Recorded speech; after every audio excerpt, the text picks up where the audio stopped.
ನಿನ್ನ ಮನಸ್ಸಪ್ಪ ಮುಂದೆ ನೆನಸಪ್ಪ. ನಿನ್ನ ಮನಸ್ಸು ಚಲೋ ಇತ್ತಂದ್ರೆ ಮುಂದೆ ನೆನಸ್ತಾರ ಗುರುಗಳು. ಹಂಗ ಮುಂದೆ ನೆನಸಪ್ಪ. ರೊಕ್ಕ ಗಳಿಸಿರಿ ಬಾಳಪ್ಪ. ನಿನ್ನ ಹೆಂಡರ ಮಕ್ಕಳಿಗೆ ಯಾವ್ಯಾವ ಹಾಳಪ್ಪ. ಏನ್ ಸಮಾಜಕ್ಕೆ ಮಾಡಿದಿ, ಏನ್ ಒಳ್ಳೆ ಕೆಲಸ ಕೊಟ್ಟಿ. ನಿನ್ನ ಹೆಂಡ್ರು ಮಕ್ಕಳು ಕುಡಿದು ತಿಂದು ಎಲ್ಲ ಮಾಡಿ ಇಸ್ಪಟ್ಟಾಡಿ ಮೊಬೈಲ್ದಾಗ ಆಡಿ ಸತ್ಯನ ಸಾರಿಯಪ್ಪ. ನಿನ್ನ ಮಕ್ಕಳಿಗೆ ಹೆಂಡ್ರಿಗೆ ಹಾಳು ಆಗಪ್ಪ. ಪಕ್ಕನೆ ಬಿದ್ದು ನೀ ಸತ್ಯಪ್ಪ. ಗಪ್ಪಲಿ ಸದ್ದ ನೀ ಬಂದಿದಿ. ಜಲ್ದಿ ನೋಡಿ ಕೊಡೋ ತಮ್ಮ ನೀ ಬಂದಿದ್ದಾವಲ್ಲಿ. ಮುಂದ ಹೋಗುದು ಯಾವಲ್ಲಿ. ಇಂದ ನಿನ್ನ ಸತಿ ಸುದ್ದಿ ಭ್ರಾಂತಿಯಲ್ಲಿ ಮೋಕ್ಷ ಆಗೋದು ಯಾವಲ್ಲಿ. ಜಲ್ದಿ ನೋಡ್ಕೊಂತಾನವ. ನೀ ಬಂದಿದಲ್ಲ ನಾಳೆಗಿರ್ತಿರೋ ಸದ್ಯ ಆಟಕ ಸಾಹಿತ್ಯ ಗೊತ್ತಿಲ್ಲ. ಈಗ ಏನು ಬಂದಿದಲ್ಲ ಬಂದ ಕೇಳಿ ಕಸ ಹೊಡಿ, ಬಂದ ಕೇಳಿ ಪ್ರಸಾದ ಮಾಡು, ಬಂದ ಕೇಳಿ ದಾನ ಧರ್ಮ ಮಾಡು, ಬಂದ ಕೂಡಲೇ ಗದ್ದಿಗೆ ನಮಸ್ಕಾರ ಮಾಡು, ಗುರುಗಳ ದರ್ಶನ ತಗೋ.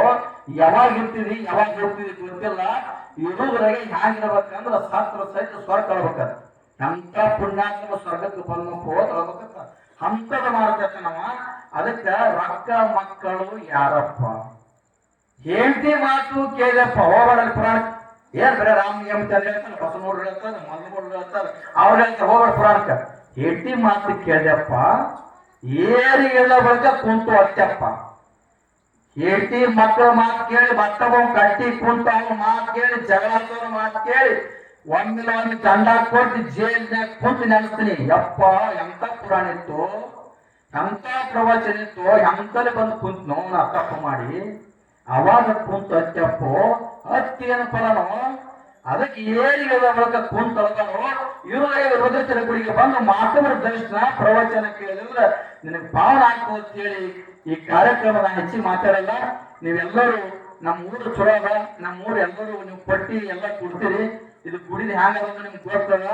ಎಲ್ಲರೂ ನಾಳೆಂತ ಸ್ವಲ್ಪ ಕೈಯಾಗ ರೊಕ್ಕ ಇಟ್ಕೊಂಡು ಬಂದ್ರಿ ಅಂದ್ರೆ ಪುರಾಣ ಹಾಕುವ ದಾಸೋಹ ಹಾಕುವ. ನಮ್ಮೂರು ಪ್ರತಿಯೊಬ್ಬರು ಈ ಸದ್ಯಕ್ಕೆ 5-6 ದಾಸೋಹ ಇದಾವ. ಹಾಗೆಂದೂ ಕಂಬುಳಾರ್ದಂಗ ಅಮೋಕ್ಷದ ಗುಡಿಗೆ ಮತ್ತು ವೀರಭದ್ರೇಶ್ವರ ಗುಡಿಗೆ ನಮ್ಮೂರು ಭಕ್ತಿವಾನ್ರದ ರೀ. ಸ್ವಾಮಿ ಪುರಾಣಿಕರು ಭಾಳ ಭಕ್ತಿವಾನ್ರ ಮುಂದಾಗಿ ನಾಳೆ ನೋಡಕಂತ ನೀವು ಹ್ಯಾಂಗ ಬರ್ತದೆ ಪಟ್ಟಿ. ಅದಕ್ಕೆ ನಿಮ್ಮೆಲ್ಲರಿಗೂ ವೀರಭದ್ರೇಶ್ವರ ಅಮೋಕ್ಷೇಶ್ವರ ಒಳ್ಳೆಯ ಆಯುಷ್ಯ ಭೋಗ ಭಾಗ್ಯ ಸಂಪತ್ತು ಕೊಟ್ಟು ಕಾಪಾಡಿ ಅಂತೇಳಿ 2 ಮಾತು ವಿಧಾನ ಕೊಡ್ತೀನಿ. ಸತ್ಯಂ ಶಿವಂ ಸುಂದರ.